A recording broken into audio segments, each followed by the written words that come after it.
Tagline Johari dengan NIM 202111038. Di sini saya akan menjawab beberapa pertanyaan sebagai pemenuhan tugas manajemen bisnis keluarga. Pertanyaan pertama, bagaimana bisnis keluarga mengatasi tantangan terkait peran dan tanggung jawab anggota keluarga ataupun karyawan non-keluarga. Nah,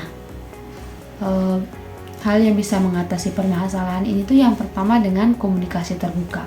Jadi komunikasi terbuka yang efektif antara anggota keluarga maupun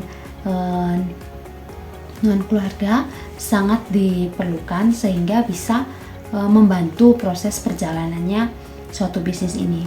Lalu yang kedua, pembagian tugas yang jelas. Jadi pembagian tugas antara karyawan yang berasal dari keluarga sendiri dan non-keluarga itu jelas agar tidak terjadi tumpang tindih pekerjaan yang bisa merusak ataupun bisa menghambat proses pencapaian tujuan dari bisnis tersebut. Lalu pertanyaan kedua, bagaimana transisi kepemimpinan dalam bisnis keluarga direncanakan dan dapat dilaksanakan? Yang pertama itu, pendiri bisnis harus menunjukkan kesediaan untuk pensiun dari bisnisnya. Jadi di sini para pendiri bisnis didorong untuk mengkomunikasikan niat pensiun mereka dan menyampaikan pesan tersebut kepada penerus yang dituju. Lalu yang kedua, pendiri harus melatih dan mempersiapkan secara memadai calon penerus kepemimpinan bisnis di masa depan.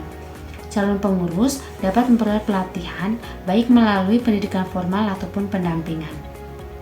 Yang ketiga, para pendiri bisnis keluarga harus memberikan kesempatan kepada penerus untuk memiliki pengalaman mengenai kepemimpinan bisnis dengan mengizinkan mereka mengambil keputusan, menerapkan ide bisnis atau mendapatkan pendalaman di organisasi lain.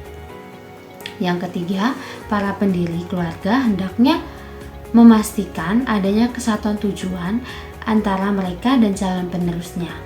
Baik pendiri maupun calon penerusnya harus memiliki visi yang sama tentang bisnisnya.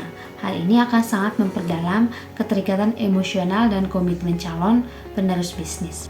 Yang ketiga, apakah strategi yang dilakukan bisnis keluarga untuk menjaga profesionalisme dan menghindari nepotisme dalam pengambilan keputusan?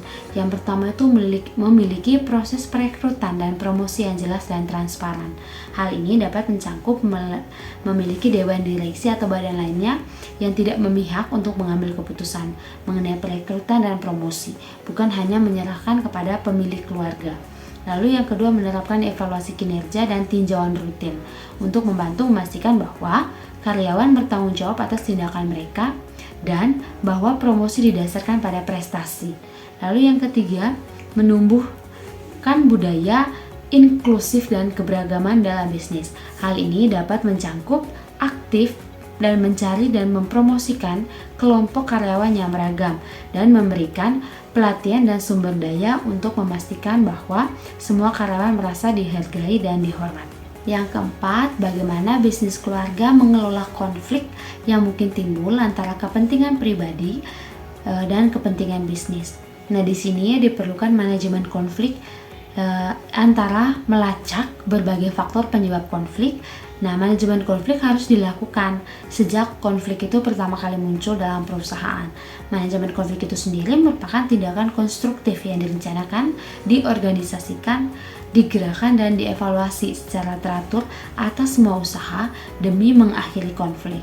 Jadi, manajemen konflik yang baik itu bisa memilah konflik pribadi dan konflik bisnis. Dan pertanyaan terakhir, sejauh mana bisnis keluarga menerapkan tata kelola yang baik termasuk transparansi dan akuntabilitas. Jadi sejauh bisnis itu sukses dan mampu merealisasikan visi misi yang sudah dibuat dan tentunya mencapai tujuan dari apa yang diinginkan dari perusahaan tersebut atau bisnis keluarga tersebut.